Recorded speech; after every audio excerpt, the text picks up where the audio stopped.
Covid के खिलाफ जंग में जीतने के लिए हमें निश्चित रूप से और ज्यादा इसके अंदर कंट्रीब्यूशन मिलेगा। सौभाग्यपूर्ण दुर्भाग्यपूर्ण लेकिन पॉलिटिक्स आ ही जाता है, इंडिया में कुछ भी होता है। इस पैंडेमिक में भी वैक्सीनेशन कार्यक्रम में कई ऐसे कांग्रेस के नेता थे जिन्होंने कहा आपने जल्दबाजी दिखाई है, कहा पीएम पहले वैक्सीन क्यों नहीं लेते हैं अगर विश्वास लोगों का जीतना है।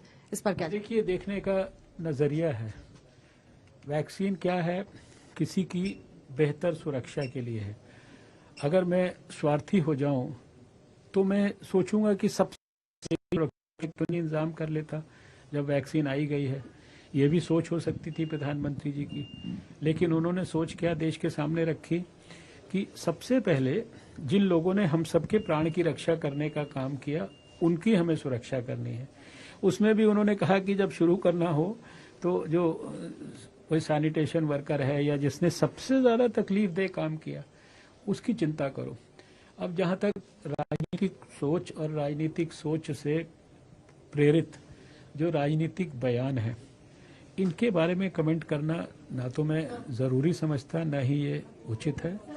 मेरा ख्याल से आप लोग भी उसको इम्पोर्टेंस देना बंद करें। तो सैनिटेशन वर्कर जो थे उनसे आपने पर्सनली कुछ बात की, उनको समझाया कि मैंने पूछा उनसे सबसे, अब उन्होंने बड़े खुशी से बड़े कॉन्फिडेंस के साथ उसको लिया। खाली यही नहीं, मैं तो तमिलनाडु के अंदर इतने सारे स्थानों पर घूम के आया, सब प्रकार के लोगों से मिल के आया, सब प्रकार के सेंटर्स को देख के आया, हेल्थ वर्कर्स से भी मिल के आया, दूसरे लोगों से भी मिल के आया।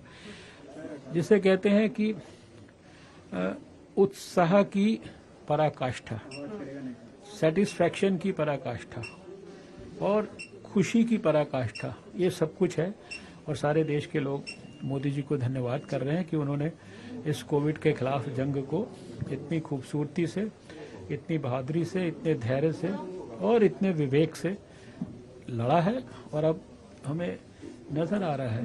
वही आखिरी सवाल कोविन ऐप पर कि आम लोगों की रजिस्ट्री इस पर कब शुरू होगी और आम आदमी किस तरह से सोचे कब तक उसके पास ये वैक्सीन पहुंचेगा और वो रजिस्ट्री उस ऐप पे शुरू होगी। देखिए, हमने पहले भी कहा है, शायद आप ही को मैंने 2 महीना पहले इंटरव्यू में बताया था कि जून जुलाई तक हमारा अनुमान है कि हम 30 करोड़ लोगों को वैक्सीन दे देंगे।